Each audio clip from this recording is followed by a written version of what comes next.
El golpe metálico del contenedor retumbó en el callejón como un disparo en medio de la tormenta. Antes de empezar, dale like, suscríbete al canal y comenta desde dónde nos estás viendo, porque lo que ocurrió aquella noche en la Ciudad de México aún quema en mi memoria como una herida abierta.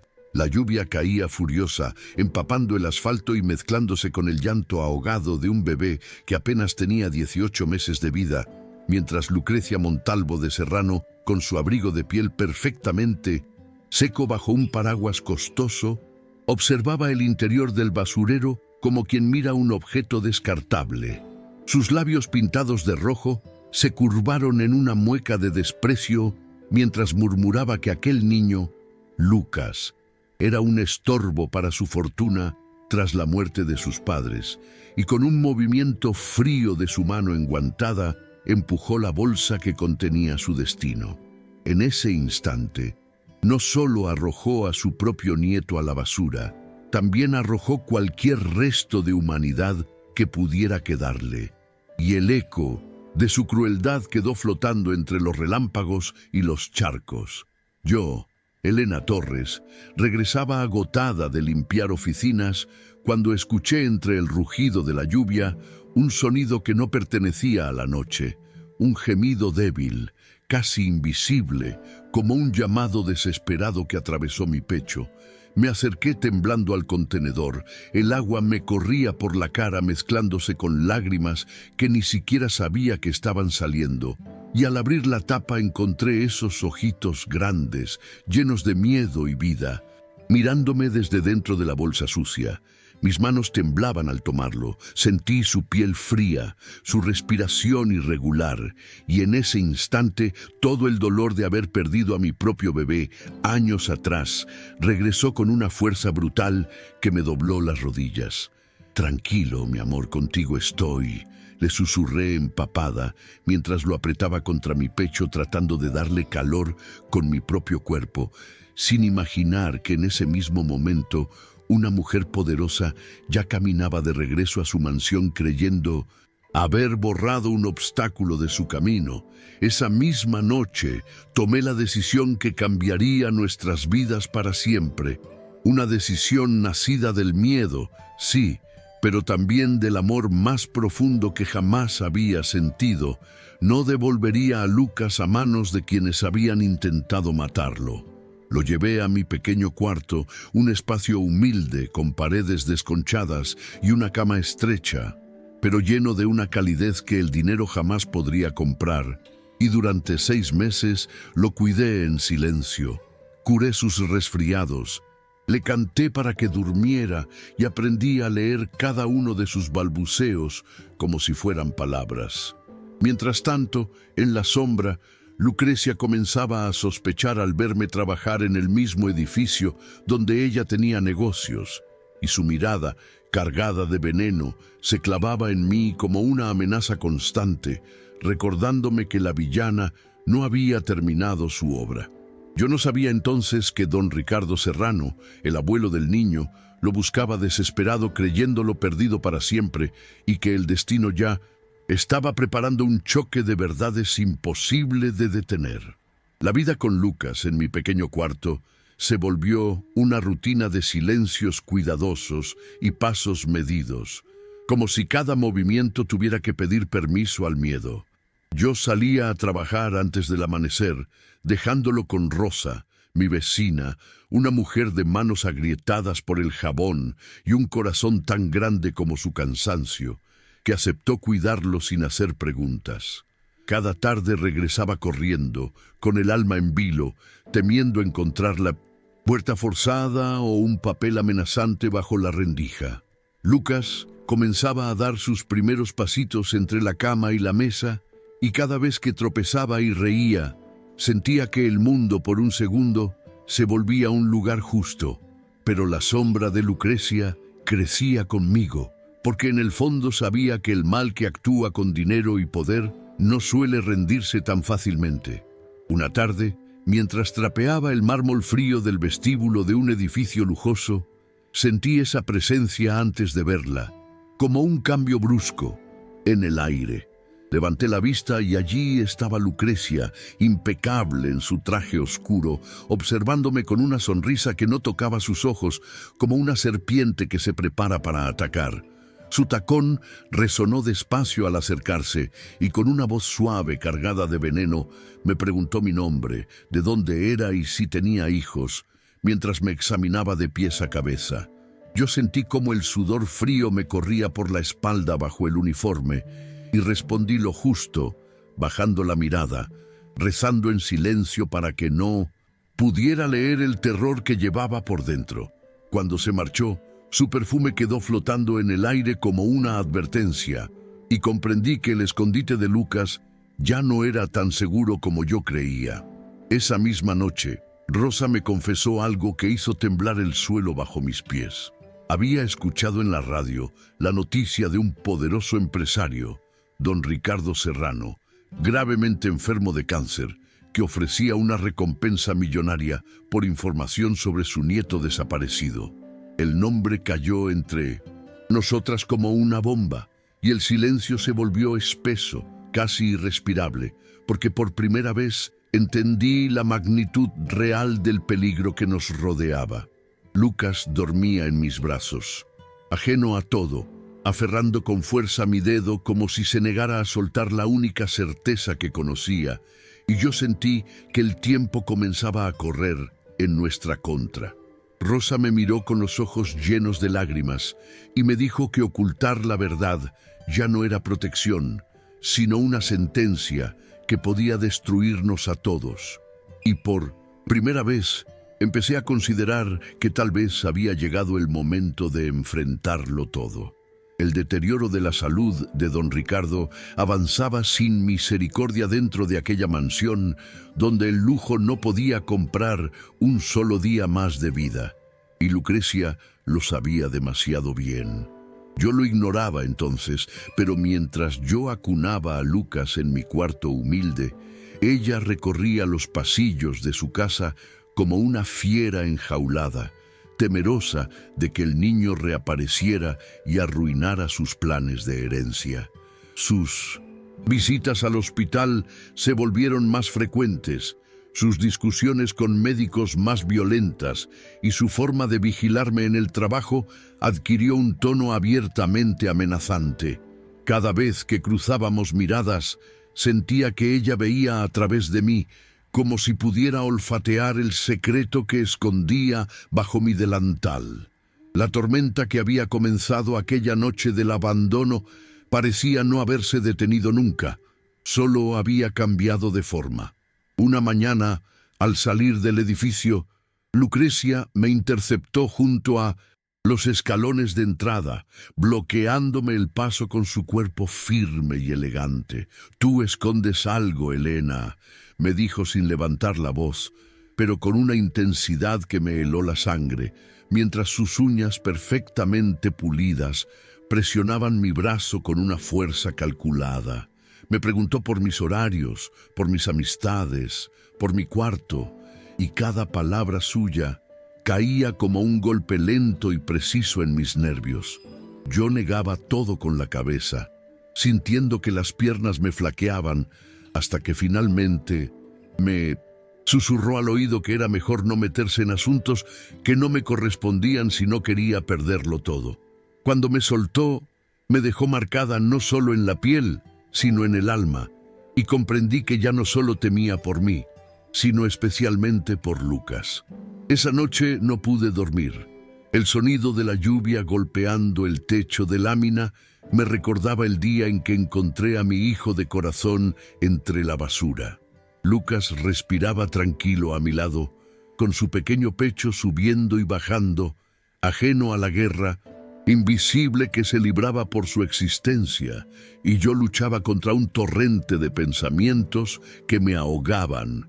Recordé las palabras de Rosa, la noticia del abuelo moribundo, las amenazas disfrazadas de Lucrecia, y sentí que el círculo se estrechaba a nuestro alrededor. Por primera vez, el miedo a perder mi libertad comenzó a pesar menos que el miedo a perder la vida de ese niño, y supe que ocultarlo ya no era un refugio, sino un abismo. Entre susurros y lágrimas contenidas, le prometí a Lucas que haría lo necesario para devolverle su nombre, aun si eso me costaba todo. Al amanecer, tomé una decisión que me dejó las manos temblando mientras preparaba un café que no pude beber. Iría a la mansión Serrano y diría toda la verdad antes de que fuera demasiado tarde. Dejé a Lucas con Rosa, quien me abrazó fuerte como si presintiera que estaba caminando hacia una batalla sin certezas, y me dio un rosario gastado para el camino.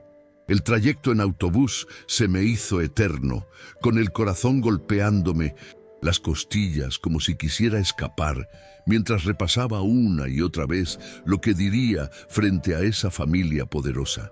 Al bajar, el tamaño de la mansión me empequeñeció al punto de sentirme invisible, con sus rejas negras brillando bajo el sol como dientes afilados listos para devorarme. Respiré hondo frente al portón, sabiendo que al cruzarlo ya no habría vuelta atrás. Los guardias me miraron con desprecio, como si mi ropa humilde no tuviera derecho a tocar aquel mármol pulido. Pero insistí hasta que, cansados de mi terquedad, avisaron que una mujer pedía hablar con don Ricardo.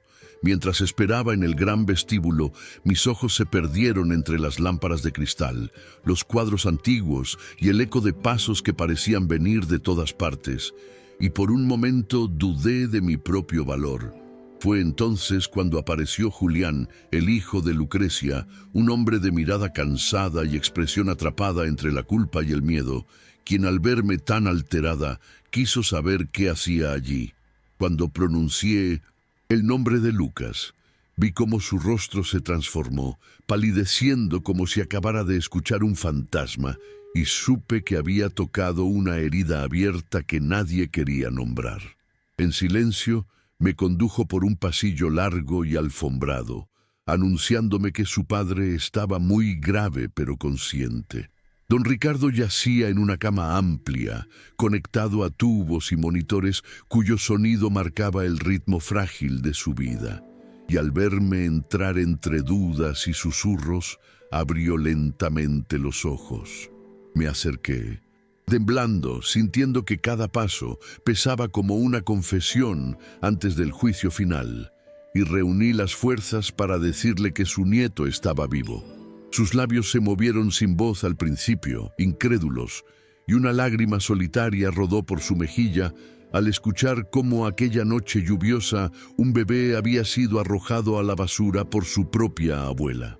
Antes de que pudiera decir más, la puerta se abrió de golpe y el sonido seco del tacón de Lucrecia contra el suelo anunció que la villana había llegado para defender su mentira. El aire se volvió denso, cargado de tensión, y supe que el verdadero enfrentamiento acababa de comenzar.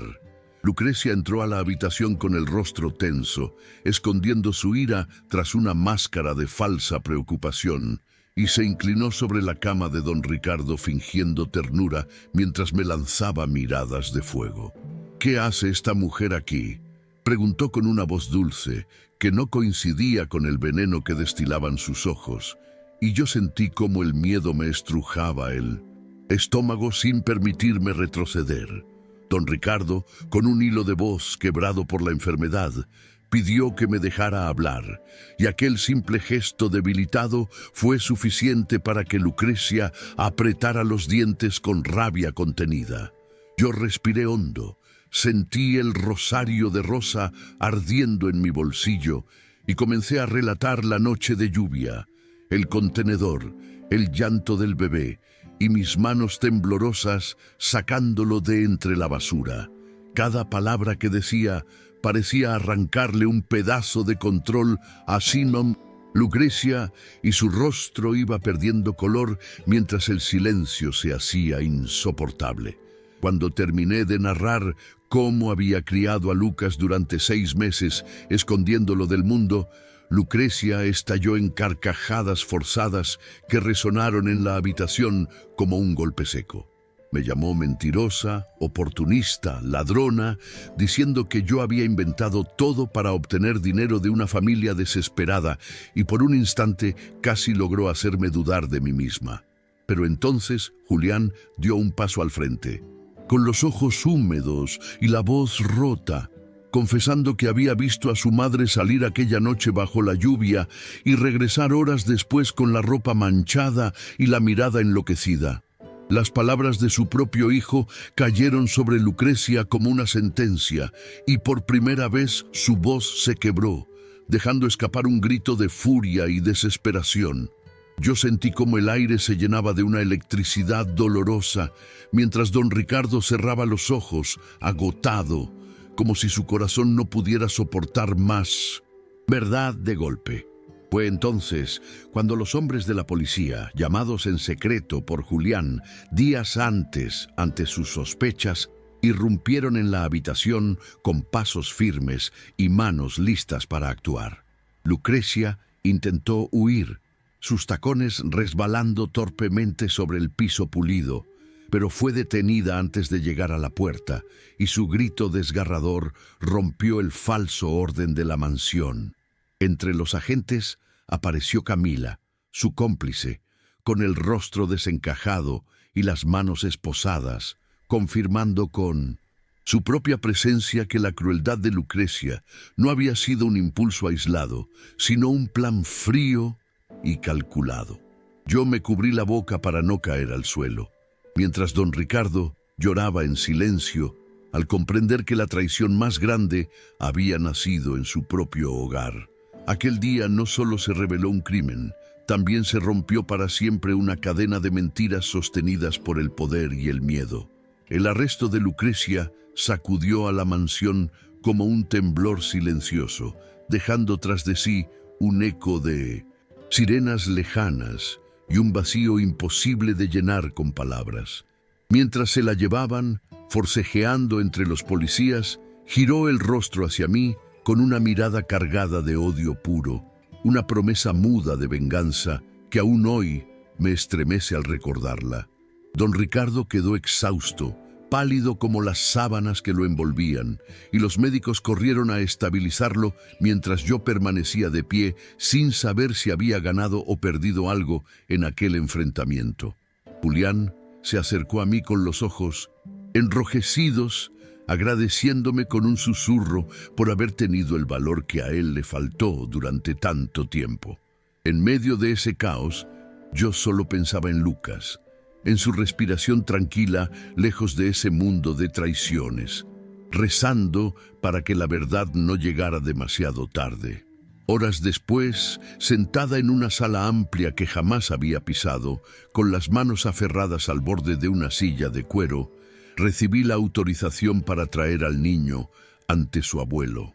El trayecto de regreso por Lucas se me hizo irreal, como si caminara dentro de un sueño del que temía despertar de golpe, y cuando lo tomé en brazos sentí un miedo nuevo, distinto, el miedo de entregarlo.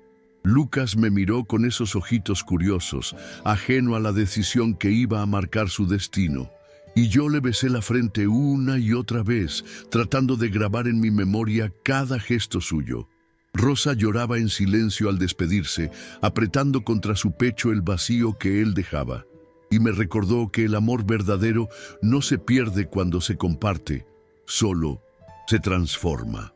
Con el corazón hecho pedazos, subí al auto que nos llevó de nuevo a la mansión, sin saber qué rostro tendría la vida cuando bajáramos.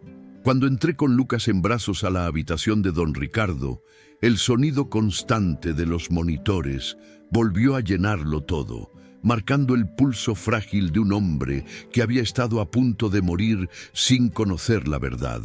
Al verlo, sus ojos se abrieron con un brillo nuevo, como si por primera vez en meses el dolor retrocediera un paso, y estiró las manos temblorosas hacia su nieto. Lucas, sin miedo, se inclinó hacia él con esa inocencia que no guardaba rencor, y su respiración tibia rozó la piel marchita del anciano, arrancándole un sollozo que nadie pudo controlar. Yo observaba la escena con un nudo en la garganta, sabiendo que aquel encuentro era al mismo tiempo una entrega y una despedida silenciosa. Por primera vez comprendí que el amor que había sembrado en secreto empezaba, por fin, a dar frutos frente a la luz. Don Ricardo apretó a Lucas contra su pecho con una fuerza que nadie esperaba de un cuerpo tan debilitado, como si temiera que el niño pudiera desvanecerse si lo soltaba un segundo. Sus labios temblaban al pronunciar el nombre de su nieto, repitiéndolo una y otra vez como una oración desesperada, mientras las lágrimas le corrían sin vergüenza por el rostro. Yo permanecía a un lado, con el corazón desgarrado entre la alegría de verlo reunido con su sangre y el terror de imaginar mis brazos vacíos al final de todo. Los médicos intercambiaban miradas sorprendidas al ver cómo el ritmo del monitor se estabilizaba poco a poco, como si aquella pequeña vida hubiera encendido de nuevo una chispa que creían extinta. El silencio en la habitación se llenó de un milagro contenido, palpable, tan real que dolía. Horas más tarde, el doctor salió al pasillo con expresión grave, y todos contuvimos la respiración esperando un veredicto que parecía suspendido en el aire. Nos explicó que el encuentro había provocado una reacción inesperada en el organismo de don Ricardo, una leve mejoría en sus signos vitales que, aunque no significaba una curación, sí le otorgaba un tiempo precioso que antes no existía. Julián se llevó las manos al rostro, llorando abiertamente por primera vez en años, vencido por una emoción que no sabía si era esperanza o alivio. Yo sentí que las piernas me fallaban y tuve que apoyarme en la pared fría para no desplomarme, agradeciendo en silencio haber llevado a Lucas a tiempo. Aquel pequeño gesto de amor había movido algo inmenso, invisible, como si el destino hubiera decidido concedernos un respiro antes del siguiente golpe. Pero mientras todos celebraban en voz baja esa frágil mejoría, yo sentía un peso oscuro oprimirme el pecho, porque sabía que la historia de Lucrecia aún no había terminado. Desde una camilla, escoltada por policías, ella alcanzó a verme por entre la gente y lanzó una carcajada rota, cargada de odio, asegurando que yo no había ganado nada y que la sangre siempre pesaba más que cualquier sacrificio. Sus palabras me atravesaron como cuchillas, recordándome que el dinero, el poder y la venganza no suelen rendirse con facilidad, aunque estén tras las rejas. Apreté a Lucas contra mí con más fuerza, sintiendo su calor como un escudo frágil pero firme, decidida a no permitir que aquella mujer volviera a rozar su destino. Sin saberlo del todo, el verdadero milagro apenas estaba comenzando a desplegar sus consecuencias. Los días siguientes se convirtieron en una rutina extraña dentro de la mansión Serrano, donde el lujo contrastaba dolorosamente con la fragilidad de la vida que se sostenía entre tubos y monitores. Yo permanecía allí con Lucas, por indicación médica, pues su presencia parecía mantener a don Ricardo aferrado al mundo. Y cada vez que el niño reía o balbuceaba, el anciano abría los ojos como si volviera a despertar. Julián se movía entre llamadas de abogados, trámites policiales y visitas breves al cuarto de su padre, cargando un peso de culpa que por años había negado. Yo caminaba por aquellos pasillos enormes, sintiéndome fuera de lugar, con mi ropa sencilla, rozando alfombras que valían más que todo lo que había tenido en la vida. Sin embargo, cada noche, al ver a Lucas dormir tranquilo, comprendía que estaba exactamente donde debía estar, aunque el miedo aún me acompañara como una sombra. Las noticias del arresto de Lucrecia comenzaron a recorrer la ciudad con rapidez, transformando su nombre en escándalo y vergüenza pública. Los abogados iban y venían hablando de pruebas, cámaras de seguridad, testimonios y del peso irrefutable que tenía la declaración de Julián, mientras yo escuchaba desde lejos, sin entender del todo ese lenguaje de poder. Supe entonces que Camila había confesado todo, temiendo cargar sola con la condena, y que cada palabra suya cerraba un poco más la jaula de la mujer que había intentado borrar a su propio nieto. Aún así, el miedo no se marchaba de mí por completo, porque sabía que las personas Como Lucrecia, no aceptan la caída sin intentar arrastrar a otros consigo. En mis silencios, rogaba para que la justicia fuera más fuerte que el dinero, por primera vez en mi vida dependiendo de un mundo que siempre me había dado la espalda. Una madrugada desperté sobresaltada al escuchar un quejido proveniente del cuarto de don Ricardo, y al correr lo encontré con el rostro desencajado por el dolor, aferrando débilmente la sábana. Los médicos actuaron de inmediato, llenando el lugar de luces, voces apresuradas y órdenes cortas, mientras yo apretaba a Lucas contra mi pecho para que no viera aquel sufrimiento. Pensé por un segundo que ese instante podía ser el final, que todo lo vivido no había sido más que un breve espejismo de justicia antes de una nueva pérdida. Don Ricardo sobrevivió a aquella crisis, pero su cuerpo quedó aún más frágil, como si cada latido le costara una batalla entera. Al amanecer, con los ojos cansados y la voz apenas audible, me pidió que me acercara, porque necesitaba decirme algo que llevaba guardando en el alma. Don Ricardo tomó mi mano con una fuerza que no parecía posible en alguien tan debilitado, y con los ojos llenos de una lucidez desgarradora, me pidió que cuidara siempre de Lucas, pasara lo que pasara con él. Su voz temblaba, pero cada palabra llevaba el peso de una despedida anticipada, como si su espíritu ya estuviera haciendo las maletas antes que su cuerpo. Me dijo que el niño no podía quedarse solo en medio de una familia herida por la ambición, que yo era la única que había demostrado amar sin cálculo, sin condiciones, sin herencias de por medio. Yo quise responderle que él aún viviría muchos años, que no hablara así, pero las lágrimas me traicionaron antes que la fe. En ese instante comprendí que ya no solo estaba luchando por el pasado de Lucas, sino por su futuro entero. Ese mismo día llegaron los abogados con documentos que parecían no tener fin, hablando de custodias temporales, procesos de adopción y decisiones médicas anticipadas. Yo me sentía pequeña entre tantos trajes oscuros, firmas importantes y palabras legales que no alcanzaba a comprender del todo, mientras Lucas jugaba inocente en la alfombra, ajeno al hecho de que su vida estaba siendo decidida sobre nuestra cabeza. Julián, con el rostro agotado, apoyó cada solicitud de su padre sin titubeos, como si aquel acto fuera su forma de pedir perdón por años de silencio cómplice. Cuando uno de los abogados pronunció la palabra adopción, sentí que el corazón se me salía del pecho por la mezcla imposible de alegría y culpa que me invadió. Don Ricardo cerró los ojos un instante y asintió despacio, sellando con ese gesto un pacto que iba más allá de cualquier firma.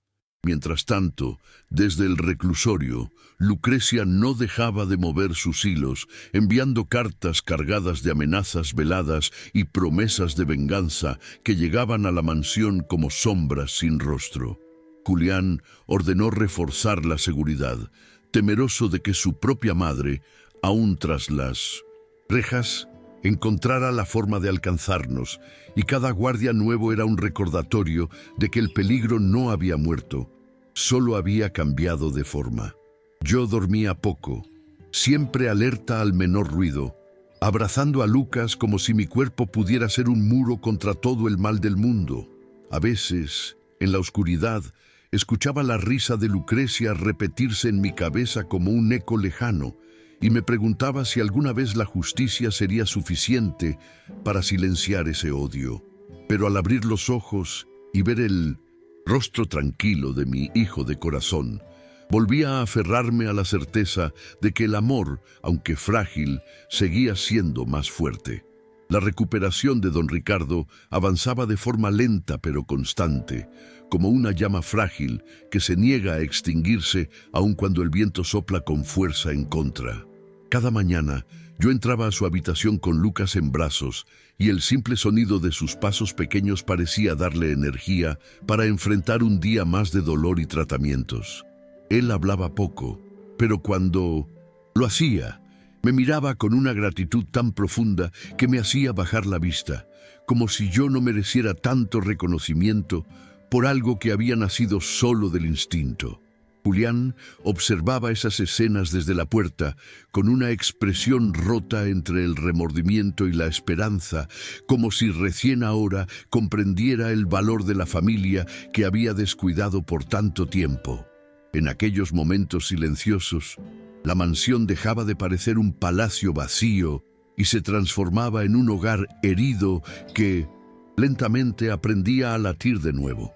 El juicio contra Lucrecia avanzaba en medio de una tormenta mediática que sacudía a toda la ciudad, y su rostro aparecía en los noticieros como el símbolo de una crueldad imposible de justificar. Yo evitaba las pantallas, temiendo que Lucas creciera un día viendo el rostro de quien quiso borrarlo del mundo. Pero las voces llegaban igual a través de murmullos de empleados y visitantes. Supe que ella negaba todo, que gritaba su inocencia y acusaba a todos de traición, incluso a su propio hijo, sin mostrar un solo gesto de arrepentimiento.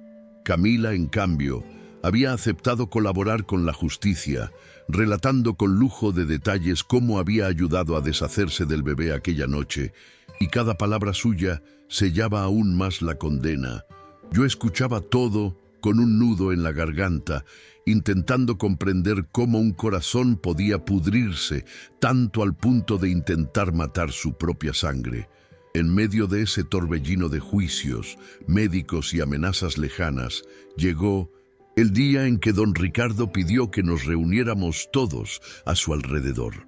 Su voz estaba débil, pero su mirada tenía una firmeza que jamás le había visto, como si por primera vez no le tuviera miedo al final. Tomó la mano de Julián, luego la mía, y finalmente la de Lucas, que jugueteaba sin entender la gravedad del momento, y nos habló del peso de las decisiones, de los errores que se heredan cuando no se enfrentan. Dijo que había pasado la vida construyendo una fortuna sin darse cuenta de que su propia familia se estaba quebrando por dentro y que aquel niño, rescatado de la basura, era la última oportunidad de redención que la vida le había concedido. Yo sentí que esas palabras se quedaban grabadas a fuego en mi memoria, presintiendo que algo definitivo se acercaba. Esa misma noche, don Ricardo pidió que un notario acudiera a la mansión y el ambiente se volvió espeso, cargado de una solemnidad que me oprimía el pecho. Yo observaba desde un rincón, con Lucas dormido en mis brazos, mientras los documentos eran colocados sobre una mesa de madera oscura, como si fueran piezas de un destino que ya no podía evitarse. Julián firmó primero, con la mano temblorosa, aceptando sin condiciones la voluntad de su padre. Y luego el anciano, con un esfuerzo enorme, estampó su nombre con una letra débil pero decidida. Cuando el notario me indicó que me acercara, sentí que las piernas me fallaban, porque entendí que aquello no era solo un trámite legal, era una despedida envuelta en papeles. Don Ricardo levantó la vista hacia mí y con un hilo de voz lleno de paz me llamó hija por primera vez, rompiendo algo dentro de mí que ni siquiera sabía que estaba intacto. Días después, mientras la vida seguía su curso en medio de tratamientos y cuidados constantes, llegó la sentencia que sacudió los cimientos de todos. Lucrecia había sido declarada culpable de intento de homicidio, secuestro y conspiración, y condenada a una larga pena de prisión junto a Camila. La noticia corrió por la mansión como un viento helado, trayendo un alivio que no era celebración, sino un descanso cansado tras demasiadas noches sin dormir. Yo escuché la confirmación en silencio, sin saltar de alegría, porque ninguna condena podía borrar lo que aquel niño había vivido, ni el miedo que aún me acompañaba al cerrar los ojos. Julián, en cambio, se derrumbó al oír la sentencia definitiva de su propia madre, llorando una mezcla imposible de alivio y dolor que solo los hijos traicionados pueden comprender. Aquel día entendí que la justicia no siempre trae paz completa, pero al menos puede cerrar algunas puertas al infierno. Con la caída definitiva de Lucrecia, algo dentro de la mansión comenzó a transformarse lentamente, como si el aire mismo se limpiara de una presencia tóxica que había dominado durante años. Don Ricardo, aunque débil, parecía respirar con más serenidad, como si finalmente pudiera soltar un peso invisible que había llevado demasiado tiempo sobre sus hombros. Lucas exploraba los jardines por primera vez de la mano de los empleados, riendo al ver las fuentes y las flores, descubriendo un mundo que no tenía nada que ver con la oscuridad de aquel contenedor donde empezó su historia. Yo lo observaba desde la distancia con una mezcla de orgullo y temor, consciente de que la vida nos estaba regalando una calma que podía ser tan frágil como inesperada. En silencio, comprendí que el verdadero desafío no era solo sobrevivir al horror, sino aprender a vivir sin él. A pesar de esa calma recién nacida, la salud de don Ricardo entró en una etapa de altibajos que nos mantenía en vilo día y noche, como si su cuerpo librara una última guerra silenciosa. Algunas mañanas despertaba con fuerzas para hablar, bromear incluso con Lucas y pedir que le abrieran las cortinas para ver el cielo, y otras apenas podía mover los labios bajo el peso de la morfina. Yo me sentaba a su lado sosteniéndole la mano, escuchando cada respiración como si fuera una cuenta regresiva que nadie se atrevía a pronunciar en voz alta. Julián le llevaba fotos antiguas, tratando de rescatar recuerdos que parecían desvanecerse junto con la energía de su padre, mientras yo veía en sus ojos un miedo infantil que nunca antes había mostrado. En ese vaivén de esperanza y despedida anticipada, la mansión entera parecía contener el aliento. Una tarde gris, don Ricardo pidió que sacara a todos de la habitación, excepto a mí y a Lucas, y su mirada tenía una profundidad que me atravesó de inmediato. Me dijo que el tiempo que el médico había anunciado como imposible ya se estaba agotando y que deseaba marcharse con la certeza de haber hecho algo bueno, algo limpio, después de tantos errores. Con un esfuerzo que le costó visiblemente, tomó de su mesa un pequeño medallón de oro con una foto diminuta de Lucas dentro y me pidió que se lo colocara alrededor del cuello, como si quisiera dejar parte de sí en ese niño para siempre. Yo lloraba sin poder detenerme mientras asentía a todo lo que decía, intentando grabar cada palabra en mi memoria por si no había otro día. Lucas, ajeno al peso del momento, tocó el medallón con curiosidad y sonrió, y esa simple sonrisa le arrancó a don Ricardo un último destello de paz. Esa misma noche, mientras la lluvia volvía a golpear los ventanales como un eco lejano de aquel primer abandono, los monitores comenzaron a sonar con una cadencia distinta, irregular, inquietante. Los médicos entraron apresurados, llenando la habitación de luces frías y órdenes rápidas, mientras yo me quedaba en un rincón, abrazando a Lucas con una fuerza que me dolía en los brazos. Julián llegó corriendo, tropezando con sus propias piernas, y alcanzó a tomar la mano de su padre justo cuando el sonido agudo del monitor marcó el instante que nadie quería aceptar. Don Ricardo partió en silencio, con los ojos cerrados y una leve curva de calma en los labios, como si por fin hubiera encontrado el descanso que la vida le había negado durante tanto tiempo. En ese segundo, comprendí que el final de su existencia era también el comienzo definitivo de una nueva para Lucas y para mí. El funeral de don Ricardo fue tan imponente como lo había sido su fortuna, colmado de coronas, trajes oscuros y miradas que mezclaban respeto, interés y una curiosidad morbosa imposible de disimular. Yo caminé detrás del pequeño ataúd que llevaba apenas un ramo blanco de parte de Lucas, sintiendo que cada paso me alejaba definitivamente del hombre que nos había devuelto un nombre y un lugar en el mundo. Julián avanzaba a mi lado con el rostro devastado, como si aquella despedida no solo enterrara a su padre, sino también la versión de sí mismo que había sido antes de la verdad.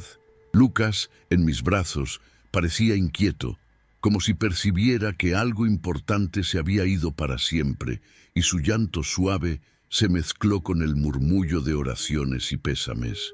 En medio de ese dolor solemne, entendí que el legado de don Ricardo no empezaría en los bancos ni en los papeles, sino en la vida que continuaba respirando contra mi pecho. Los días siguientes trajeron consigo una sucesión interminable de trámites, lecturas de documentos y visitas de personas que jamás había visto, todos interesados en un reparto de bienes que para mí resultaba ajeno e innecesario frente a la ausencia reciente. Cuando el testamento fue finalmente leído, el silencio se volvió tan espeso que casi se podía tocar, y cada frase parecía caer como una piedra sobre los corazones expectantes. Don Ricardo había cumplido su palabra. Me adoptaba legalmente como su hija, reconocía a Lucas como su nieto legítimo y nos dejaba bajo resguardo una parte decisiva de su herencia para asegurar nuestro futuro. Yo sentí que el aire me faltaba, no por la magnitud de la fortuna, sino por el peso moral de aquel acto que me convertía en lo que siempre fui, sin papeles: familia. Julián aceptó la voluntad de su padre sin oponerse, con la mirada húmeda y la dignidad quebrada, y supe que ese gesto marcaba el inicio de una relación distinta entre nosotros, tejida ahora desde la verdad. Pronto comprendí que la riqueza no traía únicamente seguridad, sino también miradas nuevas, expectativas ajenas y una cadena de responsabilidades que jamás había imaginado cargar sobre mis hombros. Las personas comenzaron a tratarme diferente, algunos con respeto fingido, otros con desconfianza abierta, como si no lograran entender cómo una limpiadora se había convertido de pronto en heredera. Yo solo pensaba en Lucas, en cómo protegerlo de un mundo que transforma la bondad en sospecha y el amor en moneda de cambio. Y esa preocupación empezó a marcar cada una de mis decisiones. Fue entonces cuando recordé a tantas mujeres que había conocido en los pasillos de hospitales, en los barrios olvidados, en los refugios improvisados, donde los niños llegaban con historias parecidas a la de mi hijo. Una idea comenzó a crecer en silencio dentro de mí, aún sin nombre, pero con la fuerza de algo que ya no podía detenerse. Con el paso de las semanas, mientras la mansión recuperaba una rutina extrañamente silenciosa, empecé a visitar aquellos lugares que antes solo veía desde lejos, ahora con otros ojos y con otra responsabilidad. Volví a los hospitales públicos, a los albergues temporales, a los barrios donde las madres caminaban con los niños en brazos y la desesperanza en el rostro. Y cada historia que escuchaba parecía reflejar un fragmento de mi propia vida. Lucas me acompañaba en esas visitas, aferrado a mi mano, observando con su mirada limpia un mundo que aún no entendía, pero que ya lo necesitaba. Yo sentía que el dinero heredado pesaba más cuando lo veía quieto en cuentas bancarias que cuando lo imaginaba convirtiéndose en comida, camas, cunas, medicinas. Cada encuentro con aquellas mujeres me confirmaba que el dolor no era un hecho aislado, sino una cadena larga que alguien debía empezar a romper. Julián comenzó a acompañarme en silencio a muchas de esas visitas, como si buscara una forma de reparar con acciones el pasado que no pudo cambiar con palabras. Lo veía cargar cajas, escuchar en silencio, agachar la cabeza ante los relatos de abandono, sin intentar justificarse ni huir como antes lo hacía. Poco a poco, empezó a comprender que la fortuna de su familia había nacido también de muchas ausencias ajenas que nadie había querido mirar de frente. Una noche, mientras regresábamos agotados en el auto, me confesó que por primera vez sentía que el apellido Serrano podía significar algo, más que poder, y escándalos. Yo lo escuché sin juzgarlo, porque entendí que también estaba comenzando su propio camino de reconstrucción, uno tan doloroso como necesario. Fue así como, casi sin darnos cuenta, la idea que había germinado en silencio empezó a tomar forma concreta, con planos, reuniones, permisos y decisiones que parecían no tener fin. Diseñamos el primer centro de ayuda para niños abandonados y madres solteras en un edificio sencillo, lejos del brillo de la mansión, pero cerca de Minusir, donde el dolor siempre había existido. Yo supervisaba cada detalle con una mezcla de miedo y entusiasmo, recordando mi propio cuarto pequeño, mis noches de angustia, mi soledad absoluta antes de encontrar a Lucas. Cada ladrillo colocado era para mí una promesa de que ningún niño más tendría que conocer el frío de un contenedor antes que el calor de unos brazos. Y mientras observaba avanzar la construcción, con Lucas jugando a mis pies, sentí por primera vez que la tragedia de nuestro comienzo estaba por fin transformándose en propósito. El día de la inauguración del primer centro llegó envuelto en un sol tímido y en un nudo de emociones que me apretaba el pecho desde temprano. Las paredes aún olían a pintura fresca, las cunas estaban alineadas con sábanas limpias y los juguetes nuevos brillaban como promesas recién nacidas frente a los ojos curiosos de los primeros niños que iban llegando. Yo caminaba por los pasillos sintiendo que cada paso era un viaje de regreso a mi propio pasado, a mis noches de miedo, a mi vida antes de Lucas, cuando todo parecía un callejón sin salida.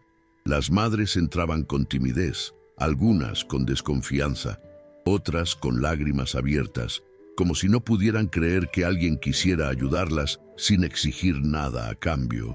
Cuando corté el listón con manos temblorosas, supe que aquello no era solo un edificio, sino una herida del pasado que por fin empezaba a cerrarse. Con el paso de los meses, el centro se llenó de historias, risas, llantos, recaídas y pequeños milagros cotidianos que nadie vería en las noticias. Vi a mujeres recuperar la esperanza después de haberla enterrado junto con sus sueños. Vi a niños dar sus primeros pasos lejos del hambre y del abandono, y cada una de esas escenas se grababa en mí con una fuerza que me dejaba sin palabras. Lucas crecía entre esos pasillos como un hijo de todos, saludando a cada niño como si fueran hermanos, compartiendo juguetes sin saber que compartía también su propia historia reflejada en ellos. Yo lo observaba con una mezcla de orgullo y un dolor secreto, pensando en cuán distinto podría haber sido todo si aquella noche nadie hubiera escuchado su llanto en la basura. A veces, en medio de la risa de los pequeños, el recuerdo regresaba como un golpe, recordándome que la felicidad siempre camina de la mano de la memoria. Mientras tanto, Julián asumió un papel cada vez más activo en la fundación, usando su apellido para abrir puertas que antes solo se abrían para el dinero y el escándalo. Lo vi enfrentarse a viejos socios, a políticos cínicos, a miradas que aún lo juzgaban por ser hijo de quien era, pero no retrocedió como lo hacía antes.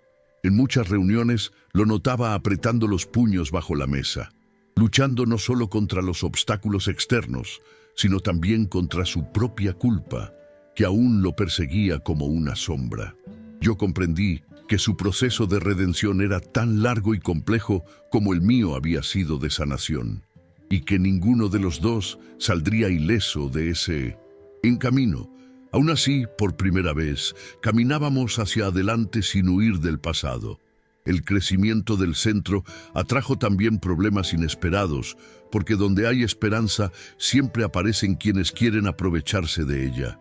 Comenzaron a llegar rumores de malversación, inspecciones sorpresivas, denuncias anónimas que intentaban frenar nuestro trabajo cuando apenas empezaba a dar frutos. Yo sentía cómo ese miedo antiguo regresaba a mi pecho, como si la sombra de Lucrecia aún se moviera desde algún lugar oscuro, buscando la forma de destruir lo que yo estaba construyendo. Hubo noches en las que no dormí, revisando una y otra vez los papeles, los gastos, las cuentas, temiendo que un simple error administrativo pudiera cerrar las puertas del refugio para siempre. Julián me sostenía con palabras firmes, recordándome que ahora no estaba sola, que la transparencia sería nuestra mayor defensa ante cualquier ataque. Aún así, cada golpe legal me recordaba que hacer el bien también tiene enemigos silenciosos. En medio de esas tensiones, el pasado volvió a tocarnos la puerta de una forma que jamás imaginé, cuando recibí una carta desde la prisión. Al ver el remitente, mis manos comenzaron a temblar sin control, porque sabía exactamente de quién podía venir sin necesidad de abrirla. Lucrecia me escribía con una caligrafía firme, cargada de palabras venenosas, acusándome de haberle robado a su familia, de haber destruido su vida y de manipular la memoria de don Ricardo desde la mentira. Cada línea de esa carta parecía escupir odio puro, sin un solo rastro de arrepentimiento, y al terminar de leerla sentí que el aire me faltaba. No decía nada de Lucas directamente, pero su amenaza flotaba entre palabras como un animal agazapado, esperando el momento de saltar. Guardé aquella carta en un cajón lejos de los ojos de Lucas y de las familias del centro, pero su contenido me persiguió durante días enteros. Volví a verla en mis sueños. Escuché su voz retumbando en mi cabeza como un eco de la noche en que quiso borrar a mi hijo del mundo. Comprendí entonces que la justicia había encerrado su cuerpo, pero no su odio, y que había batallas que no terminaban con una sentencia. Sin embargo, también comprendí algo distinto. Ya no era la misma mujer temblorosa que sacó a un bebé de la basura bajo la lluvia. Ahora tenía una causa, una comunidad y muchas vidas que dependían de mi fortaleza. Y por primera vez sentí que el miedo ya no tenía el control absoluto sobre mí. El tiempo siguió avanzando con una mezcla de desgastes y pequeñas victorias, y el centro comenzó a ser reconocido por su trabajo más allá de los barrios donde había nacido. Llegaron donaciones inesperadas, voluntarios jóvenes con miradas encendidas de idealismo, médicos que ofrecían horas gratuitas y maestras que enseñaban a los niños como si cada uno fuera propio. Yo coordinaba todo con una entrega que a veces rozaba el agotamiento, pero cada abrazo agradecido de una madre me devolvía fuerzas que creía inexistentes. Lucas corría entre los pasillos como un rayo de luz, aprendiendo palabras nuevas entre cuentos, canciones y manos distintas que lo cuidaban como a un tesoro compartido. A veces, al verlo jugar despreocupado, me detenía a pensar en lo cerca que estuvo de no vivir nada de aquello, y esa idea me atravesaba como un relámpago silencioso. Con los años, el segundo centro comenzó a tomar forma en otra zona de la ciudad, impulsado por historias que habían cruzado fronteras invisibles. Yo viajaba de un lugar a otro con carpetas llenas de proyectos, balances y sueños, sintiendo el peso de una responsabilidad que jamás buscó, pero que ahora me definía. Julián se había convertido en un pilar firme de todo aquel entramado, más sereno, más humano, como si al fin hubiera encontrado un propósito que no estaba escrito en ninguna herencia. En muchas ocasiones lo vi quedarse hasta la madrugada resolviendo problemas que nadie más quería enfrentar, demostrando con hechos lo que antes solo existía como una deuda moral. En silencio, comprendí que la redención no suele llegar con aplausos, sino con decisiones incómodas sostenidas en el tiempo. Sin embargo, no todo era crecimiento y esperanza, porque cada paso hacia adelante traía consigo la prueba inevitable de la duda y el cansancio. Hubo momentos en los que el dinero parecía no alcanzar, en los que las responsabilidades se acumulaban como montañas imposibles de escalar, y yo sentía que estaba fallando a todos a la vez. En esas noches oscuras, Cuando el centro quedaba en silencio y Lucas ya dormía, regresaban las preguntas que nadie podía responder por mí. Si realmente estaba preparada para cargar con tanto, si no había cambiado una prisión de miseria por otra de obligaciones infinitas. Me sentaba a su lado en la cama, lo miraba respirar tranquilo y mi respuesta siempre surgía sin palabras, firme y sencilla. Todo valía la pena si él podía crecer sin miedo, sin abandono y sin basura como cuna. Las primeras preguntas de Lucas sobre su origen llegaron una tarde cualquiera, sin anuncios ni preparativos, como suelen llegar las verdades que uno no sabe cómo responder.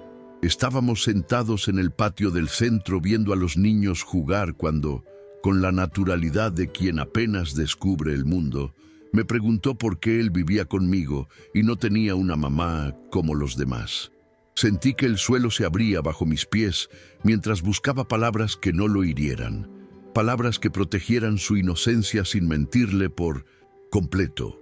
Le dije que había muchas formas de ser hijo, que hay hijos que nacen del vientre y otros que nacen del corazón, y que él había nacido del mío la noche en que lo encontré.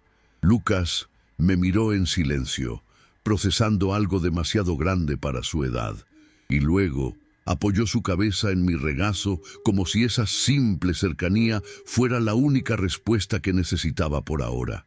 Aquel día comprendí que la verdad es un camino que debe recorrerse despacio, paso a paso, sin empujones. Con el tiempo, nuevas familias comenzaron a llegar al centro, no solo buscando ayuda, sino también ofreciendo su tiempo, su trabajo y su dolor para transformarlo en servicio. Una mujer que había dormido meses en la calle se convirtió en cocinera. Un joven que había crecido entre abandonos empezó a enseñar deportes a los niños, y cada historia era una prueba viva de que nadie está condenado eternamente a su pasado.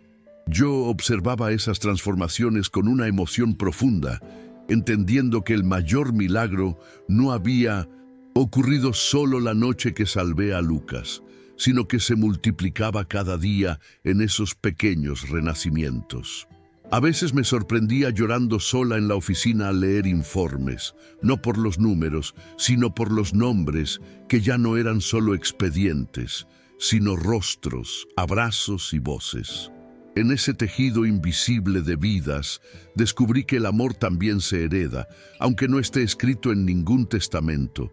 Pero así como crecían los frutos, también crecían las resistencias, y algunos sectores de la ciudad comenzaron a ver nuestro trabajo como una amenaza a intereses que nunca nombraban en voz alta. Llegaron nuevas inspecciones, recortes de apoyos oficiales y una campaña sutil de desprestigio que intentaba sembrar dudas sobre nuestras intenciones. Yo sentía cómo esa presión constante agotaba mis fuerzas, recordándome las viejas sensaciones de estar siempre al borde del abismo. Julián, firme a mi lado, enfrentó a quienes intentaban usar su apellido para manipularlo, rompiendo acuerdos, cerrando negocios y perdiendo privilegios que antes le habían parecido incuestionables. Por primera vez, vi cuánto cuesta realmente sostener una causa limpia cuando el mundo está acostumbrado a negociar con la miseria. Y aún así, ninguno de los dos retrocedió. El desgaste empezó a pasar factura en mi cuerpo sin que yo quisiera reconocerlo, porque la mente insiste muchas veces en ir más rápido que la carne. Comencé a sufrir mareos, insomnio y un cansancio que no se iba ni con horas de descanso, pero siempre postergaba al médico porque sentía que el centro y los niños me necesitaban más que yo a mí misma. Una noche, me desplomé en el pasillo mientras Lucas dormía y desperté en una camilla rodeada de luces blancas y rostros preocupados que hablaban a medias para no alarmarme. El médico me explicó que estaba al borde del colapso por estrés, que había llevado mi cuerpo demasiado lejos, creyendo que la voluntad podía reemplazar al cuidado. Julián permanecía a mi lado con el rostro pálido, consciente de que incluso las causas más nobles pueden romper a quienes las sostienen si no saben detenerse. Durante mi recuperación, comprendí algo que me había negado durante años, que yo también necesitaba ser cuidada, no solo cuidar. Las madres del centro se turnaban para llevarle comida a Julián, para quedarse con Lucas, para sostener en silencio lo que yo siempre había cargado sola, y por primera vez me permití recibir sin culpa. Desde la cama, observaba por la ventana cómo la vida seguía su curso, y ese mundo que siempre perseguía ahora parecía esperar por mí sin exigencias, solo con paciencia. Lucas me visitaba cada tarde con dibujos torcidos y sonrisas enormes que curaban más que cualquier medicamento, y en su manera de sostenerme la mano sentí que también yo estaba siendo salvada. Aquellos días de quietud forzada me enseñaron que el amor no se demuestra solo dando hasta vaciarse, sino también aceptando cuando otros dan por ti. Al regresar al centro, tras semanas de ausencia, me recibió un coro de voces, abrazos pequeños y lágrimas abiertas que me dejaron sin palabras frente a la magnitud de lo que habíamos construido juntos. Vi a madres que ahora se sostenían unas a otras sin necesidad de que yo estuviera siempre al frente, a niños que habían aprendido a confiar en más de un par de brazos, y entendí que la misión ya no dependía únicamente de mis fuerzas.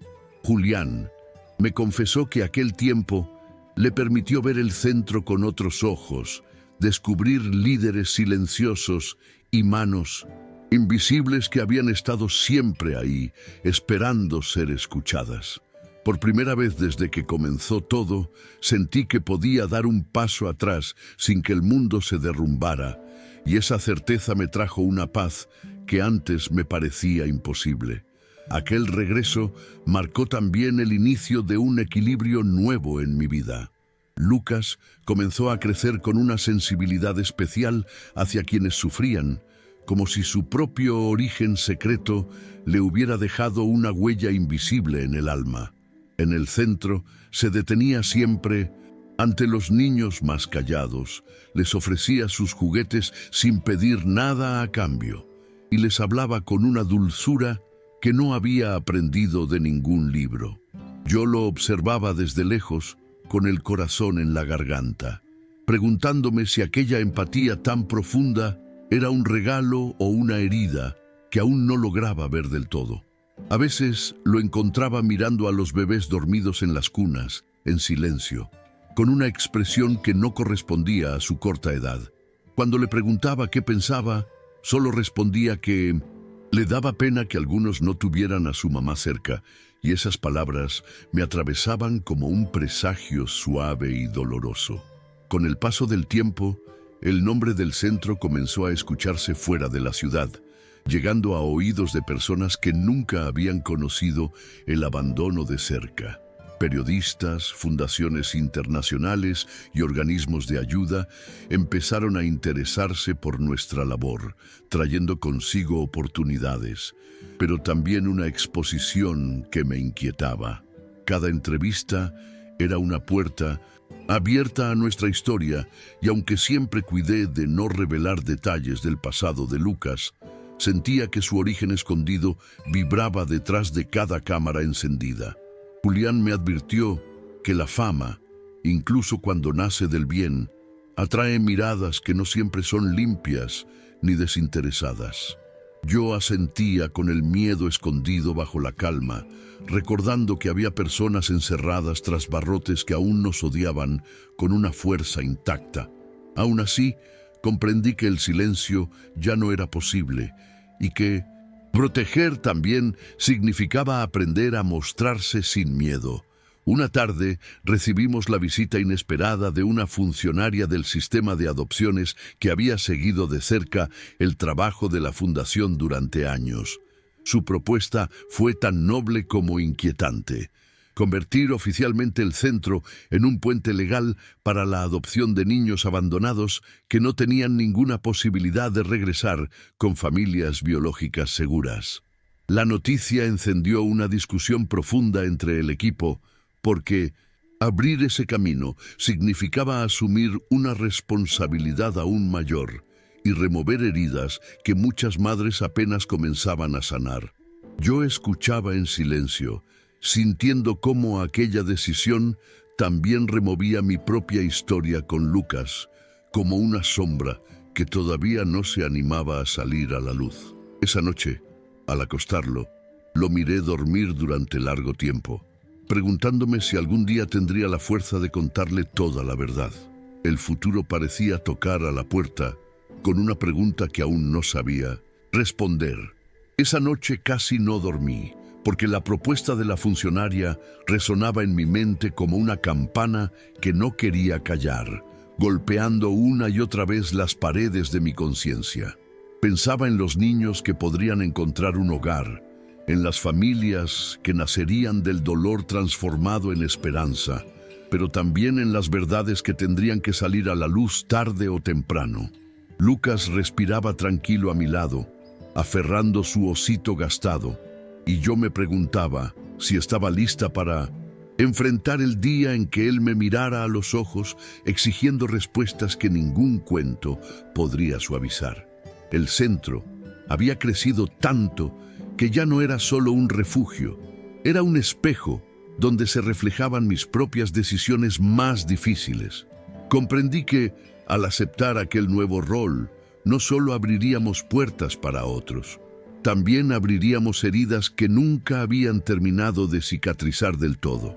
La votación para transformar oficialmente el centro en puente de adopción fue tensa, marcada por silencios largos y miradas cargadas de historias que no siempre se decían en voz alta. Algunas madres temían que aquel paso les arrebatara para siempre la esperanza de recuperar a sus hijos. Otras veían en ello una oportunidad de salvar a niños que de otro modo quedarían atrapados en un limbo eterno. Yo escuchaba todas las voces como si fueran mías, porque entendía desde cada rincón del alma lo que significaba perder, esperar y volver a creer. Cuando finalmente se aprobó la decisión, no hubo aplausos, solo un asentimiento colectivo cargado de responsabilidad y miedo compartido. Sentí que el centro entraba en una etapa distinta, más luminosa quizá, pero también más expuesta que nunca. Los primeros procesos de adopción comenzaron casi de inmediato, trayendo consigo encuentros desgarradores y despedidas que partían el corazón en dos. Vi a madres despedirse de bebés con besos temblorosos, prometiéndoles una vida mejor aunque eso significara quedarse con un vacío eterno en los brazos. Vi a parejas tomar en brazos por primera vez a un hijo que habían soñado durante años, con lágrimas que mezclaban júbilo y una gratitud que no cabía en palabras. Cada una de esas escenas removía en mí aquella noche de lluvia, aquel contenedor, aquel instante en que mi vida se partió para siempre en un antes y un después. Yo acompañaba esos procesos con una entereza que muchas veces no sentía, pero que debía sostener por todos los demás, mientras por dentro el pasado latía con una fuerza que aún podía derrumbarme. Con cada adopción, comprendí que el amor no siempre se queda donde nace, pero sí deja huellas profundas allí donde toca, como una marca invisible que transforma para siempre. Hubo una despedida que me quebró más que las otras, la de una joven madre que entregó a su hija recién nacida entre sollozos para que tuviera una vida que ella no podía ofrecerle. Cuando vi a la niña partir en brazos de sus nuevos padres, sentí que aquella escena era un espejo cruel pero luminoso de mi propia historia con Lucas, solo que esta vez la decisión era consciente y acompañada, no un acto de violencia. Aquella madre regresó semanas después al centro solo para decirme gracias, porque su hija dormía en una cuna limpia y no en una esquina fría del mundo. Ese día entendí que el amor también es saber soltar con dignidad cuando no se puede sostener.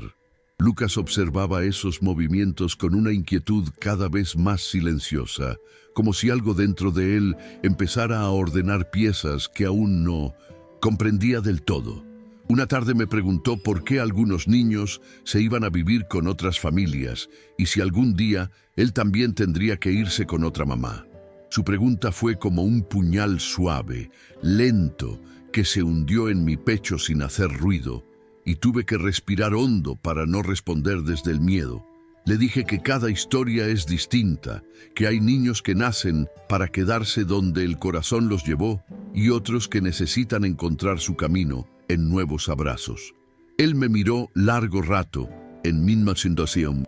Silencio, como si evaluara algo muy importante, y luego apoyó la cabeza en mi hombro, diciendo que él no quería irse nunca de mi lado. Yo lo abracé con una fuerza que casi dolía, sabiendo que ese deseo también era una promesa que algún día tendría que enfrentarse a la verdad. Mientras tanto, en las sombras, la justicia dio un giro inesperado cuando se anunció que Lucrecia había solicitado un recurso extraordinario para revisar su condena. La noticia cayó sobre mí como un jarro de agua helada, despertando un miedo antiguo que creía enterrado bajo años de trabajo y esperanza. Julián reaccionó de inmediato, movilizando abogados y contactos para impedir cualquier maniobra que pudiera sacarla anticipadamente de prisión. Yo sentí que todo lo que habíamos construido podía tambalearse otra vez por la simple existencia de una mujer que aún respiraba odio desde detrás de los muros.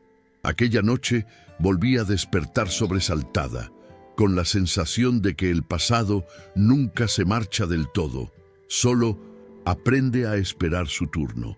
Los días siguientes estuvieron marcados por una tensión que se filtraba en cada rincón del centro, como un presentimiento oscuro que nadie se atrevía a nombrar en voz alta. Yo intentaba seguir con la rutina, sonreír frente a las madres, acompañar a los niños en sus juegos, pero por dentro sentía el corazón en un constante estado de alerta. Cada llamada telefónica me hacía saltar. Cada visita inesperada me helaba la sangre, temiendo que trajera noticias de la mujer que había intentado borrar la vida de mi hijo. Julián se mantenía firme, revisando cada movimiento legal con una minuciosidad obsesiva, decidido a no permitir que su madre recuperara ni un centímetro de poder. Sin embargo, yo sabía que, aunque la ley estuviera de nuestro lado, el miedo no entiende de sentencias ni de papeles firmados. Una tarde, mientras Lucas jugaba en el patio, noté la presencia de una mujer desconocida observándolo a través de la reja, con el rostro parcialmente cubierto por unas gafas oscuras. Su inmovilidad me inquietó de inmediato, y una sensación helada recorrió mi espalda al sentir que esa mirada no era casual. Me acerqué con el pensamiento martillándome el pecho, y al preguntarle qué buscaba, ella dio media vuelta sin responder, perdiéndose entre la gente de la calle. Quise creer que solo había sido una coincidencia, una madre interesada en el centro, pero mi instinto gritaba lo contrario con una fuerza imposible de ignorar. Aquella noche apenas pude cerrar los ojos, reviviendo una y otra vez la silueta quieta detrás de la reja, temiendo que el odio de Lucrecia hubiera encontrado brazos nuevos para extenderse fuera de la prisión. Días después, la incertidumbre se transformó en una confirmación que me paralizó las venas cuando Julián recibió un informe confidencial de los abogados.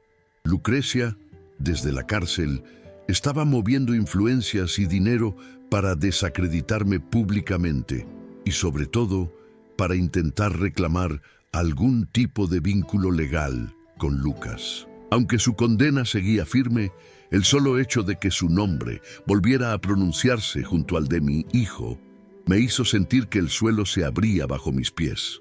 Julián me prometió que eso no prosperaría, que la ley estaba clara, que el pasado no podía tocar el presente, pero yo sabía que el daño no siempre necesita ganar para herir. Apreté a Lucas contra mi pecho esa noche con una desesperación silenciosa, consciente de que la batalla final quizá aún no había sido librada. La tensión alcanzó su punto más alto cuando una mañana recibimos la notificación oficial de que Lucrecia sería trasladada temporalmente a un juzgado de la ciudad para continuar con la revisión de su caso. El simple rumor de su regreso, aunque fuera bajo custodia, recorrió el centro como un escalofrío colectivo que heló sonrisas y apagó conversaciones. Yo sentí que el corazón se me detenía por segundos interminables, imaginando su rostro cruzando de nuevo las calles donde ahora Lucas caminaba libre y confiado. Julián reforzó de inmediato la seguridad, contrató vigilancia privada y pidió discreción absoluta sobre nuestros movimientos, como si estuviéramos preparando una defensa ante un enemigo invisible pero obstinado. Por primera vez en años, el miedo volvió a sentirse tan cercano como aquella noche de lluvia. El día del traslado llegó cubierto por un cielo gris, pesado, cargado de una electricidad que parecía presagiar desgracia, y yo no pude evitar temblar al salir de la casa rumbo al centro. Intenté actuar con normalidad frente a Lucas. Lo llevé de la mano como todos los días. Escuché sus preguntas inocentes sobre el clima y sus juegos, pero por dentro cada paso era una oración muda. Al llegar, vi patrullas estacionadas a la distancia y eso confirmó que mis presentimientos no eran simples fantasías nacidas del trauma. Julián me llamó en ese instante para asegurarme que todo estaba bajo control, que Lucrecia no tenía ningún margen real de acción, pero su voz, aunque firme, tenía un temblor que jamás le había escuchado. Fue entonces cuando comprendí que incluso para quienes viven entre leyes y contratos, hay miedos que no se pueden blindar con documentos. Mientras los niños jugaban en el patio sin sospechar nada, una noticia sacudió al equipo como un estruendo. Lucrecia había colapsado durante el traslado, víctima de una crisis severa que la llevó de urgencia al hospital bajo custodia policial. La información llegó fragmentada, confusa, como todo aquello que irrumpe de golpe en la vida, y yo sentí una mezcla imposible de emociones que no sabía nombrar. Parte de mí sintió alivio por saberla lejos de Lucas. Otra parte sintió un escalofrío al pensar que incluso al borde de la muerte, seguía teniendo el poder de estremecer nuestro mundo. Julián me pidió que no me acercara al hospital bajo ninguna circunstancia, pero yo sabía que ese episodio marcaría un punto de quiebre definitivo para todos. El destino, una vez más, parecía preparar un encuentro al que yo no había sido invitada, pero que inevitablemente definiría el cierre de nuestra historia. La noticia de la hospitalización de Lucrecia se propagó rápidamente entre los abogados, los jueces y los periodistas que nunca habían dejado de rondar nuestra historia como aves de rapiña pacientes. Yo intenté mantenerme al margen, pero cada llamada entrante hacía que el corazón me diera un salto doloroso dentro del pecho. Temía que su delicado estado de salud fuera utilizado como argumento para otorgarle algún tipo de beneficio legal que la acercara de nuevo a Lucas, aunque solo fuera en papeles. Julián se presentó de inmediato ante el juez para dejar claro que, viva o moribunda, su madre no tenía ningún derecho sobre el niño que había abandonado a la muerte. Aquella batalla se libraba ahora en camas de hospital y despachos fríos, lejos de las rejas, pero con la misma saña invisible de siempre. Esa noche, mientras acostaba a Lucas, él me preguntó por qué todos estaban tan preocupados y por qué yo lloraba en silencio cuando creía que él ya dormía. Su sensibilidad me desarmó por completo, porque comprendí que ya no podía seguir protegiéndolo únicamente con mentiras piadosas. Me senté a su lado, le acaricié el cabello con manos temblorosas y le dije que había personas en el mundo capaces de hacer mucho daño, pero que también existían muchas más dispuestas a pelear para protegerlo. Lucas me miró con esos ojos grandes, llenos de preguntas, sin nombre, y sin entender del todo, me abrazó con una fuerza que solo los niños conocen. En ese abrazo sentí con claridad que pasara lo que pasara con Lucrecia, yo ya no estaba sola frente al miedo. 2 días después, Julián regresó del juzgado con el rostro agotado, pero con una noticia que cayó sobre mí como una oleada de aire tras una larga inmersión. El recurso de revisión había sido rechazado de manera definitiva. La gravedad de la crisis de Lucrecia no le otorgaba ningún beneficio y su condena se mantenía firme, sin posibilidad de nuevos procesos. Yo me llevé las manos al rostro y lloré sin contenerme, no de alegría exactamente, sino de un agotamiento profundo que por fin encontraba un punto de descanso. Por primera vez en muchos años, sentí que la amenaza que había acompañado cada etapa de nuestra vida comenzaba a disiparse de verdad. Aquel día supe que, al menos desde la ley de los hombres, el pasado ya no tenía permiso para volver a tocarnos. La noticia del rechazo definitivo del recurso trajo una calma extraña al centro, como si después de años de tormenta el aire por fin se atreviera a quedarse quieto. Las madres sonreían con más libertad. Los niños corrían sin esa sombra de vigilancia constante que yo creía bien disimulada, pero que ahora comprendía que todos percibían. Yo misma empecé a dormir sin sobresaltos por primera vez en mucho tiempo, despertando sin ese nudo inmediato en el estómago que se había vuelto parte de mí. Julián me confesó una noche que también él sentía que podía respirar distinto, como si al fin hubiera dejado de cargar una herencia de miedo que no eligió. Comprendimos en silencio que había batallas que no se ganan con gritos ni con juicios, sino con la simple persistencia de seguir vivos y firmes. Con esa nueva calma llegó también una pregunta que se había quedado esperando su momento durante años. ¿Cuándo y cómo contarle toda la verdad a Lucas?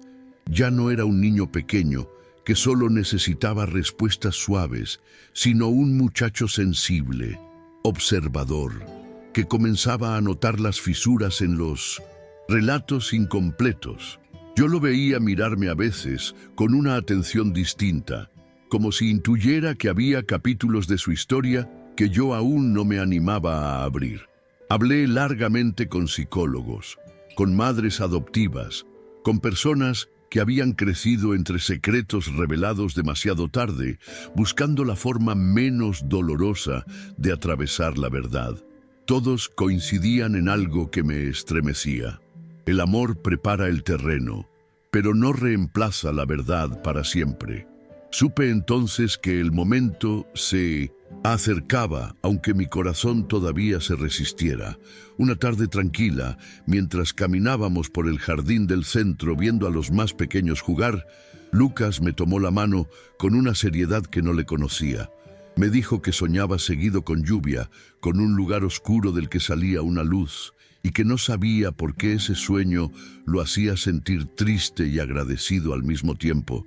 Sus palabras me cortaron la respiración porque supe, sin que nadie me lo dijera, que su memoria emocional estaba comenzando a despertar.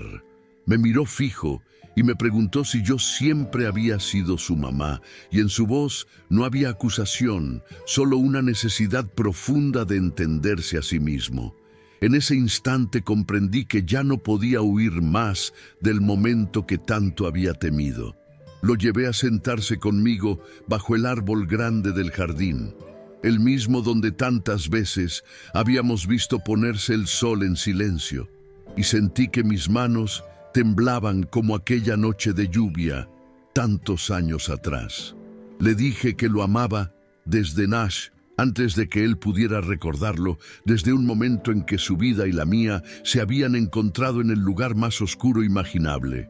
Lucas me escuchaba sin parpadear, con el rostro serio, aferrando con fuerza mis dedos, como si intuyera que cada palabra iba a cambiar su mundo. Le conté que no había nacido de mi vientre, pero que había nacido de mi corazón, cuando lo encontré solo, indefenso, luchando por respirar. No hablé de Lucrecia todavía, solo de una noche, de la lluvia, de un llanto perdido y de unos brazos que decidieron no soltarlo jamás. Al principio no dijo nada, y ese silencio me pareció más aterrador que cualquier grito, porque no sabía qué batalla se estaba librando dentro de su pequeño pecho. Sus ojos se llenaron de lágrimas lentas, pesadas, y me preguntó si eso significaba que yo podía dejar de ser su mamá algún día. Sentí que el alma se me partía en dos al escucharlo, y lo abracé con una desesperación que no supe disimular, asegurándole que nadie en el mundo podía arrancarlo de mi vida. Le expliqué que hay verdades que no cambian el amor, solo explican su origen, y que el nuestro empezó mucho antes de que él pudiera llamarme mamá. Lucas apoyó la cabeza en mi hombro y lloró en silencio, y yo lloré con él, sabiendo que ese llanto era parte de una herida que por fin empezaba a sanar de verdad. Esa noche, cuando lo acosté, me pidió que no me fuera hasta que se durmiera, como cuando era pequeño, y me quedé a su lado escuchando su respiración hasta que el sueño lo venció. Salí del cuarto con el corazón desgarrado, pero liviano al mismo tiempo, como si hubiera soltado un secreto que pesaba toneladas desde hacía años. Comprendí que la verdad no lo había alejado de mí, sino que nos había unido desde un lugar más profundo, más real, más humano. Afuera, el centro dormía en calma. Las luces tenues iluminaban los pasillos y por primera vez sentí que nuestra historia ya no tenía sombras escondidas esperando saltar. Aquella noche supe que el pasado, por fin, había dejado de ser un monstruo y se había transformado en un recuerdo que ya no nos dominaba. El paso del tiempo comenzó a sentirse distinto después de aquella confesión, como si los días avanzaran con una suavidad nueva, sin secretos encarcelados entre nuestras paredes. Lucas volvió poco a poco a su risa habitual, aunque ahora en sus preguntas había una profundidad distinta, más reflexiva, como si su mirada hubiera crecido de golpe junto con su corazón. Yo lo observaba adaptarse a esa verdad, con una madurez que jamás habría esperado de un niño que conoció la vida desde la oscuridad. Y cada vez que me decía mamá, sentía que esa palabra adquiría un significado todavía más sagrado. Comprendí que el amor no se debilita con la verdad, sino que se fortalece cuando logra sobrevivir a ella. En ese nuevo equilibrio, nuestra relación dejó de estar sostenida por el silencio y empezó a apoyarse en una confianza sin fisuras. Los años siguieron corriendo, y el centro ya no fue solo uno, sino varios, extendidos en distintas zonas como pequeños faros encendidos en medio de barrios que antes solo conocían abandono. Lucas creció entre cuadernos, juegos y niños que llegaban con historias tan duras como la suya, aprendiendo desde pequeño que ayudar no es un acto heroico, sino una forma natural de existir. Julián, canoso ya, observaba con orgullo ese legado silencioso que se había tejido con el apellido que alguna vez fue sinónimo de vergüenza. Yo, por mi parte, alternaba mis días entre reuniones, abrazos, pérdidas y nuevos comienzos, sintiendo a veces el cansancio de una vida intensa, pero también la plenitud de no haber huido del dolor. Aquella noche de lluvia parecía tan lejana y, sin embargo, tan presente en todo lo que ahora éramos. Una tarde, mientras caminábamos juntos por el primer centro que había nacido de aquella herencia improbable, Lucas se detuvo frente a una de las cunas y observó a un recién llegado dormir envuelto en mantas limpias. Me miró con una seriedad serena y me dijo que quería ser médico para salvar a niños que, como él, habían empezado la vida en lugares donde nadie los esperaba. Sus palabras me atravesaron con una emoción que me dejó sin aire, porque en ellas vi reflejado todo el sentido de nuestro camino. No supe qué responderle en ese instante. Solo lo abracé con fuerza, agradeciendo en silencio a cada dolor que sin saberlo había construido ese sueño. En sus ojos ya no vivía la sombra del abandono, sino la luz simple de un propósito, nacido del amor. Los años terminaron de pasar como páginas que el viento ya no arrancaba con violencia, sino con la suavidad de quien acepta que toda historia tiene estaciones. Yo envejecí viendo a Lucas crecer, caer, levantarse, dudar, decidir, siempre con ese fuego silencioso en el pecho que había nacido la noche en que lo saqué de la basura. Lo vi graduarse, lo vi llorar ante su primera frustración seria, lo vi sostener a otros cuando el miedo intentaba paralizarlos, y en cada uno de esos momentos recordé al bebé frágil que cabía entero en mis brazos temblorosos. Julián vivía ya como un hombre distinto, lejos de los viejos fantasmas, apoyando desde la sombra cada proyecto sin buscar reconocimiento, como quien paga una deuda con la vida. Yo observaba todo con una gratitud que ya no dolía, una gratitud serena que solo llega cuando el infierno quedó muy atrás. Un atardecer cualquiera, muchos años después, regresamos juntos al lugar exacto donde todo había comenzado, al viejo callejón que ya no era oscuro ni estaba cubierto de basura, sino transformado por el tiempo y por manos que también habían aprendido a cuidar. La lluvia caía igual que aquella noche, pero ahora no traía amenazas, sino una calma extraña, casi sagrada, que mojaba sin herir. Lucas se quedó de pie en silencio, mirando el suelo, comprendiendo sin palabras que allí había empezado su segunda vida, aunque no conservaba recuerdos conscientes de ello. Me tomó de la mano con fuerza, como cuando era pequeño, y sentí que el pasado y el presente se unían sin dolor por primera vez. No hizo falta decir nada más, porque ambos sabíamos que ese lugar ya no era una herida abierta, sino la raíz de todo lo que habíamos construido. Mientras regresábamos bajo la lluvia, Lucas me miró y sonrió con la misma luz que había tenido cuando apenas era un niño aferrado a mi pecho. En esa sonrisa vi el milagro completo, no solo el de una vida salvada, sino el de una cadena de amor que se había multiplicado en 1900 cientos de otras vidas. Entendí que la historia que comenzó con un acto de crueldad inaudita terminó convertida en un legado que ni siquiera la sangre corrompida pudo destruir. Si esta historia te conmovió, deja tu like y comparte este video con alguien que hoy necesite creer que incluso desde la basura puede nacer un milagro, porque a veces el amor no entra por la puerta. Nace en el lugar donde nadie esperaba encontrarlo. Con el paso de los meses después de aquella visita bajo la lluvia, nuestra vida volvió a una serenidad que ya no tenía miedo de romperse. Yo regresé a mis rutinas con el corazón liviano, sabiendo que cada paso estaba sostenido por una verdad dicha a tiempo y por un amor que ya no tenía nada que esconder. Lucas comenzó a prepararse para la universidad con una determinación que me llenaba de orgullo silencioso, y cada libro que abría parecía también una página más de su victoria contra todo lo que intentó destruirlo antes de hablar. A veces lo observaba desde la puerta de su cuarto, estudiando bajo la luz de una lámpara, y aún me parecía imposible que aquel niño frágil hubiera llegado tan lejos. La vida ya no nos debía explicaciones, solo continuidad. El centro seguía creciendo, pero ahora yo sabía delegar, confiar y descansar sin la culpa que antes me consumía.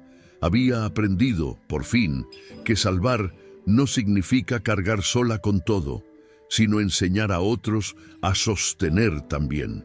Las nuevas generaciones de madres ya no me miraban como a una salvadora, sino como a una compañera de camino que había sobrevivido al mismo barro que ellas.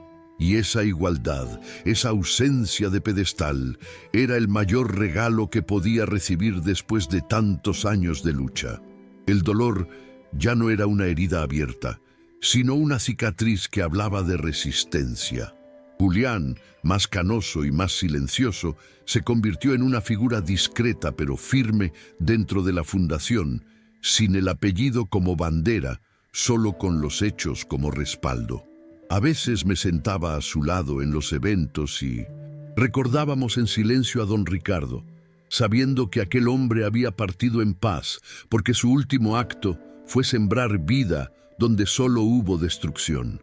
Ninguno de los dos necesitaba decirlo en voz alta, porque el legado caminaba solo entre nosotros. En cada niño que reía, en cada madre que volvía a creer, el pasado ya no gritaba, apenas susurraba de vez en cuando para recordarnos cuánto habíamos sobrevivido. Un día, Lucas regresó a casa con una noticia que me hizo temblar las manos de emoción. Había sido aceptado en la Facultad de Medicina. Lo vi hablar con una sonrisa contenida, como quien teme que la felicidad demasiado grande se rompa si se dice en voz alta. Yo lo abracé sin poder controlar el llanto, sabiendo que aquel sueño no era solo suyo, sino de todos los que alguna vez fueron rescatados del abandono invisible del mundo. Aquella noche encendí una vela en silencio, no por memoria triste, sino por gratitud profunda. Los años siguieron avanzando y mi cuerpo comenzó a mostrar las señales del tiempo, pero mi espíritu descansaba como nunca antes. Ya no caminaba con prisa, ya no miraba sobre mi hombro esperando peligros, ya no vivía defendiendo lo que ya estaba a salvo. Lucas se convirtió en un hombre bueno antes que en un médico, y eso para mí siempre fue su verdadero triunfo. Cada decisión suya llevaba esa huella invisible de haber sido amado cuando nadie más quiso hacerlo. En una visita al centro, ya siendo interno en un hospital, Lucas atendió por primera vez a un bebé abandonado que había sido encontrado en condiciones muy parecidas a las suyas. Cuando me lo contó, su voz temblaba y comprendí que el ciclo se estaba cerrando con una perfección que solo el destino cruel sabe construir. Ese día regresé a casa, me senté en silencio y lloré sin tristeza, solo con una emoción tan grande que no cabía en palabras. El amor, una vez más, había vencido de una forma que ningún tribunal podría haber sentenciado. Años después, cuando ya peinaba canas y mis pasos eran más lentos, vi a Lucas colocarse su bata blanca por primera vez.